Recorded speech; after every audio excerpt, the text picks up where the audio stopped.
आज तक ऐसी मिसाल नहीं कि जहां और जिस खिते के बारे में भी कोई फैसला ले पार्लियामेंट, आईनी फैसला उस खिते के अवाम से पूछा तक नहीं जाए। ये कहीं मिसाल नहीं। क्या मिला उनको जिन्होंने ऐसा किया, आने वाला वक्त बताए। छुपाती है सरकार। पहले जो महाराजा के वक्त से लेकर आज तक एक तहफ़्फ़ुज़ था हमें अपनी ज़मीन पर, उसे बेदखल किया गया। सरकार को जवाब देना होगा। हर से दम है, वाइट पेपर निकालिए, सिर्फ इतना कहिए कि आपने 2 साल में इस पूरे खिते में डेवलपमेंट के लिहाज से क्या किया, जॉब्स के लिहाज से क्या किया, जनता को राहत देने के लिए क्या किया, बिजनेस को बढ़ाने के लिए आपने क्या किया। धारा 370 कल 5 अगस्त आने वाला है और कल मुकम्मल 2 साल होंगे। इन 2 सालों के अंदर क्या कुछ बदला, क्या कुछ कश्मीर में नया देखने को मिला, सियासी लड़ाइयाँ भी देखने को मिली। PAGD की तरफ से भी जो ऑल पार्टी मीटिंग हुई उसमें भी PAGD के मुख्तलिफ लीडरान की शिरकत भी हुई। इस वक्त हमारे साथ मौजूद है PAGD के स्पोक्स पर्सन और साथ ही साथ में CPIM के सेक्रेटरी जनरल MY तारिक गामी साहब। इनसे गुफ्तगू करते हैं कि इन 2 सालों के अंदर क्या कुछ बदला, क्या कुछ कश्मीर में नया आया, क्या कुछ लोगों के अच्छाई के लिए हुआ और क्या कुछ इन्होंने देखा। अस्सलाम वालेकुम तारिक गामी साहब। सर पहले तो सबसे पहले वेलकम करते हैं आपका। बहुत बहुत शुक्रिया। तारिक गामी साहब, कल 5 अगस्त है, 2 साल मुकम्मल होने को है एब्रोगेशन ऑफ आर्टिकल 370 को। एब्रोगेट हुआ, उसके बाद मिनिस्ट्री की तरफ से अभी तक अगर देखा जाए, होम मिनिस्ट्री की तरफ से या प्राइम मिनिस्टर की तरफ से नए नारे लगाए गए कि नया कश्मीर देखने को मिलेगा, रोज़गार देखने को मिलेगा, इन्वेस्टमेंट देखने को मिलेगी।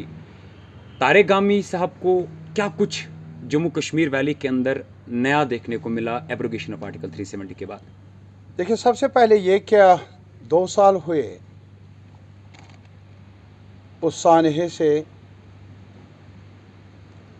हमारे आवाम गुज़र रहे हैं, जिसका सामना करना पड़ा जम्मू कश्मीर और लद्दाख को 5 अगस्त 2019 को। क्या हुआ एब्रोगेट? ये कॉन्स्टिट्यूशन का क्लाज सही, लेकिन ये इसमें हमारी शनाख्त भी मौजूद रही है।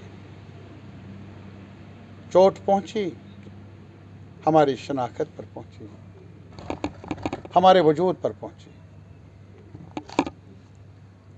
आज तक ऐसी मिसाल नहीं कि जहां और जिस खिते के बारे में भी कोई फैसला ले पार्लियामेंट, आईनी फैसला उस खिते के अवाम से पूछा तक नहीं जाए। ये कहीं मिसाल नहीं। ऐसा हुआ सिर्फ जम्मू कश्मीर में हुआ। ऐसा हुआ एक ख़ास खिते को लेकर ही हुआ जिसका नाम कश्मीर है। ऐसा क्यों, आने वाला वक्त बताएगा। क्या मिला उनको जिन्होंने ऐसा किया। हमारे दिल पर चोट पहुंची, हमारी पगड़ी को उछाला गया, कहा जाता रहा कि कश्मीर ताज है मुल्क का। उस ताज को कहाँ रखा? एक हिस्टोरिक स्टेट, उसका दर्जा घटाया गया। दर्जा नहीं घटाया गया, इसकी बेइज्जती की गई, इसके 2 टुकड़े कर दिए गए, एक दूसरे से अलग कर दिया, और वो भी पूछे बिना। ये एक ट्रेजेडी है, बड़ा सानिहा है, जिससे गुज़रना पड़ा हम सबको, जम्मू को, कश्मीर को, लद्दाख को, हर कम्युनिटी के लोगों को। आज यहाँ हुआ, पता नहीं कल कहाँ होगा।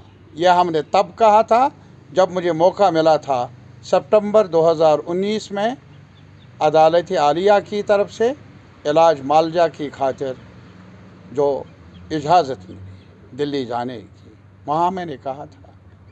और आज आप देख रहे हैं कि मुल्क का नक्शा एक के बाद दूसरा कानून अवाम के नाम पर, जनता के नाम पर पार्लियामेंट इस वक्त चल रही है, लेकिन वो जो लोग पूछ रहे हैं पार्लियामेंट मेंबर कि भाई बहस हो, लेकिन बहस करने के लिए तैयार नहीं, छुपाती है सरकार। किसान लोगों ने अलग एक पार्लियामेंट बसाई है वहाँ, वो इसलिए 7 महीनों से प्राइम मिनिस्टर के लिए वक्त नहीं, उनके नुमाइंदों के साथ बात करें, उनके खदशात को समझने की कोशिश कर लें। हमें क्या मिला, ये तो हमें पूछने वाली बात नहीं। आज जहाँ भी आप नज़र डालें, जम्मू में आप जाइए, कश्मीर में जाइए, लद्दाख में जाइए, बिजनेसमैन से, दुकानदार से, ताजिर से पूछ लीजिए क्या हाल है आपका। आप इन्वेस्टमेंट की बात करते हैं, ज़मीन का कानून बदला गया। पहले जो महाराजा के वक्त से लेकर आज तक एक तहफ़्फ़ुज़ था हमें अपनी ज़मीन पर, उसे बेदखल किया गया। हता कि ये सिर्फ यहाँ नहीं था, अभी भी हिमाचल में ऐसा कानून है, अभी भी नॉर्थ ईस्टर्न स्टेट्स में वहाँ के लोगों को ज़मीन के बारे में तहफ़्फ़ुज़ है, नौकरी के बारे में तहफ़्फ़ुज़ है। लेकिन निशाना बने हम, सरकार को जवाब देना होगा, आज नहीं, आने वाले वक्त में। लेकिन इतना हम ज़रूर कहेंगे, जो कहा था आपने कि 370 रुकावट है डेवलपमेंट में, ये बताइए तब से लेकर आज तक कितने प्रोजेक्ट जम्मू में, लद्दाख के रीजन में, कश्मीर में आपने शुरू किए। वो प्रोजेक्ट भी मुकम्मल नहीं हुए जो शुरू हुए थे मनमोहन सिंह की सरकार में। आप ये बता रहे हैं कि इन्वेस्टमेंट, हमें बताइए, छोड़ लीजिए कश्मीर को, जम्मू में कितनी इन्वेस्टमेंट हुई ये हमें बताइए। लेह के बारे में आपने उनको कहा, वहाँ कितनी इन्वेस्टमेंट हुई। करगिल को अगर आप पराया समझते हैं, ये हमारा सवाल है। आप ये बताइए, जॉब्स के बारे में डोमिसाइल कानून बदल दिया, अब क्लास 2 में, क्लास 3 में भी बाहर के पूरे मुल्क के लोग शरीक हो सकते हैं। लेकिन मेरा सवाल है, जॉब्स है कहाँ? कितने जॉब्स आपने 2 साल में जम्मू के, कश्मीर के, लद्दाख के लोगों को दिए? एक वाइट पेपर निकालना चाहिए, ये मेरी मांग रहेगी। आपकी वसातत से, सरकार से दम है, वाइट पेपर निकालिए। सिर्फ इतना कहिए कि आपने 2 साल में इस पूरे खित्ते में डेवलपमेंट के लिहाज से क्या किया, जॉब्स के लिहाज से क्या किया, जनता को राहत देने के लिए क्या किया, बिज़नेस को बढ़ाने के लिए आपने क्या किया। क्या ये सच नहीं? पूरे मुल्क में 2 लॉकडाउन की वजह से शिराजा बिखर गया, बेरोज़गारी में और महंगाई में आसमान के हदूद तक इजाफ़ा हुआ। और हम हैं कश्मीर के लोग, 5 अगस्त 2019 से लेकर आज तक हमें क्रैकडाउन से फुर्सत ही कब मिली? हमारा क्या हाल होगा? टूरिज़म से पूछ लीजिए, यहाँ जाइए डल में, और डल में शिकारा वाला, उससे पूछ लीजिए, ऑटो वाले से पूछ लीजिए जिसने कर्ज करके ऑटो ख़रीदा है, क्या हाल है? क्या वो आज सूद कर सकता है अदा? क्या उसके पास वो सकत है? डेवलपमेंट के लिहाज से बड़ी बातें छोड़ लीजिए, आप दूर दराज इलाकों में जाइए, वहाँ पानी, पीने का पानी, वहाँ सड़कों, ये कुछ चीज़ें हैं। और फिर नया कश्मीर, वो कश्मीर जिसकी बुनियाद डाली है कश्मीर के बहादुर आवाम ने, जम्मू के बहादुर आवाम ने तानाशाही को हटा दिया, जागीरदारी निज़ाम का खात्मा करके जब ज़मीन मिली काश्तकार को बग़ैर मुआवजा, जब सूद खरी से नजात मिली हमारे अवाम को, वो नया कश्मीर है। जब हमारे किसानों को, शहर में रहने वाले मज़दूरों को, ताजरों को, हमारे बहनों को डिग्निटी के साथ ज़िंदा रहने की ज़मानत मिली, वो नया कश्मीर कहाँ रखा? उसको ज़मीन बोझ कर लिया। और आज नया कश्मीर क्या है? आज नया कश्मीर है कानून, हर आने वाले दिन में नया नया फरमान जारी होता है। मुलाजिम को बर्खास्त करो, उसे मौका भी मत दे दो अपने डिफेंस में कुछ कहने का। और आज नया कानून बना लो, अगर कोई मुलजिम है जिस पर इल्ज़ाम लगाया गया है पत्थर चलाने का, सिर्फ उसको नहीं, उसके बाप को भी, उसके और भाई को भी सज़ा होगी, उसको भी अब सहूलियात नहीं मिलेंगी वो जो कानून के दायरे के अंदर आती है। अभी भी मुल्क में एक जस्टिस सिस्टम मौजूद है। वो जस्टिस सिस्टम क्या है कि जब तक अदालतें किसी को मुलजिम ना ठहराए तब तक वो बेगुनाह है। एक और मिसाल अब की देता हूँ कि अभी एक लड़का जो एक बच्चे की हैसियत से गुजरात गया था, जेल में बंद हुआ किसी इल्ज़ाम पर, आज 11 साल के बाद रहा हुआ, अब बुज़ुर्ग है वो, और अदालत ने फ़ैसला किया जो इल्ज़ामात थे वो सही नहीं थे, लेकिन अदालत का हुक्म है। शायद यहाँ अदालतों का हुक्म भी रास नहीं आता है वक्त के हाकिमों को, और ये कुछ तस्वीर पेश करना चाहते हैं उस कश्मीर की जो वो बनाना चाहते हैं। तारिक रमीज़ साहब, मुख्तसर मेरा और एक सवाल है, अगर देखा जाए मरकज़ी सरकार किस चीज़ या किन सब चीज़ों को लेकर दावा करती है कि कश्मीर की आवाम खुश है, और दूसरी चीज़ कल की अगर बात करें, उमर अब्दुल्ला साहब का हमने इंटरव्यू सुना जिसमें जाके उन्होंने क्लियर 4 फिगर दे दिया कि जितने भी कश्मीर के अंदर चाहे टनल्स की बात करें, हॉस्पिटल्स की बात करें, वो सारे जब प्राइम मिनिस्टर मनमोहन सिंह जी थे या गुलाम नबी आज़ाद जी जो यहाँ पे हेल्थ मिनिस्टर थे या बाकी, वो सारी उन्हीं की देन है। नया उन्होंने क्या किया, तो आपसे जानना चाहेंगे आपके मुताबिक क्या लगता है आपको कि किस चीज़ को ये कह रहे हैं कि कश्मीर की आवाम खुश है? हाँ, वो खुश हैं क्योंकि आपको खामोश कर दिया उन्होंने, नए नए काले कवानीन लागू करके।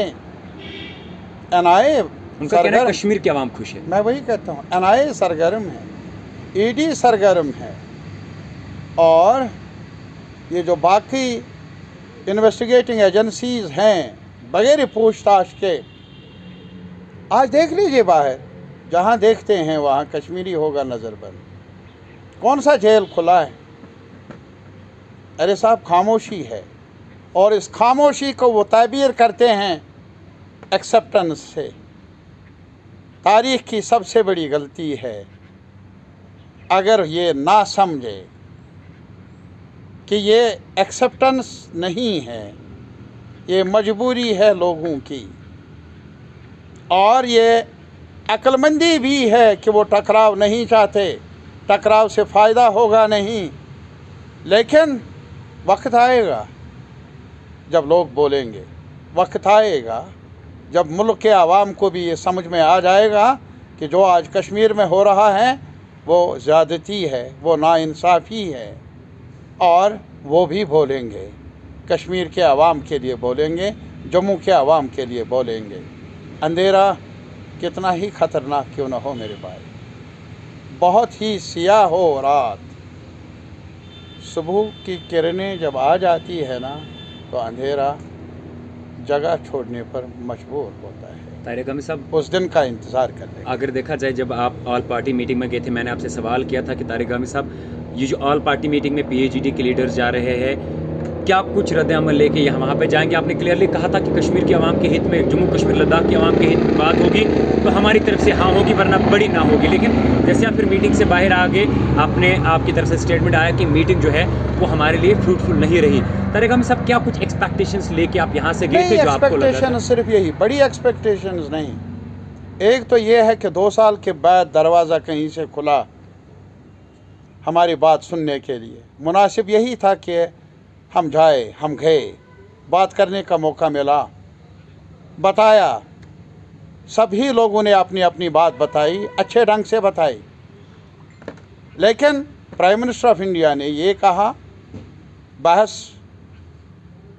को जमा करते हुए, सम अप करते हुए, कि दिल्ली की दूरियां मौजूद हैं, दिल की दूरियां भी हैं, एक साथ मिलकर दिल्ली की दूरियां भी कम कर लेंगे और दिल की दूरियां भी कम कर लेंगे। आज मेरा सवाल है, 1 महीना हुआ प्राइम मिनिस्टर साहब, सख्तगीर कानून लागू करके दिलों की दूरियों को कम नहीं किया जा सकता है। ये तारीख़ी तजुर्बा बता रहा है। दिल्ली की दूरियां जो पहले लंबी थी और लंबी हुई है इस उर्से में, कम करने के लिए बड़ा दिल चाहिए। शायद वक्त के हाकिमों के पास इतना दिल लाऊं तो कहाँ से। बहुत बहुत शुक्रिया। ये हमारे साथ मौजूद थे सीपीएम के सेक्रेटरी जनरल एम तारिक गामी साहब और पीएचडी के ऑफिशियल स्पोक्स पर्सन, जिनसे हमने गुफ्तगू करी कि 2 सालों के अंदर एब्रोगेशन ऑफ आर्टिकल 370 के बाद अभी तक क्या कुछ कश्मीर में बदला, क्या कुछ कश्मीर में नया देखने को मिला और क्या कश्मीर की आवाम खुश है या नाराज़ है, और साथ ही साथ में ऑल पार्टी मीटिंग के हवाले से क्या कुछ बात आपने करी जिसको लेके फिर आपने बताया कि फ्रूटफुल नहीं रहा। फिलहाल के लिए इतना ही था। ज़िंदगी रही तो आगे जाके फिर आप लोगों के साथ किसी नई आगाज़ के साथ मुलाकात होगी। तब तक के लिए आप मुझे और मेरे कैमरामैन को दीजिए इजाज़त। तारिक गामी साहब, इतने बिजी शेड्यूल में अपना वक्त देने के लिए आपका बहुत बहुत शुक्रिया। बहुत बहुत शुक्रिया, आप आए।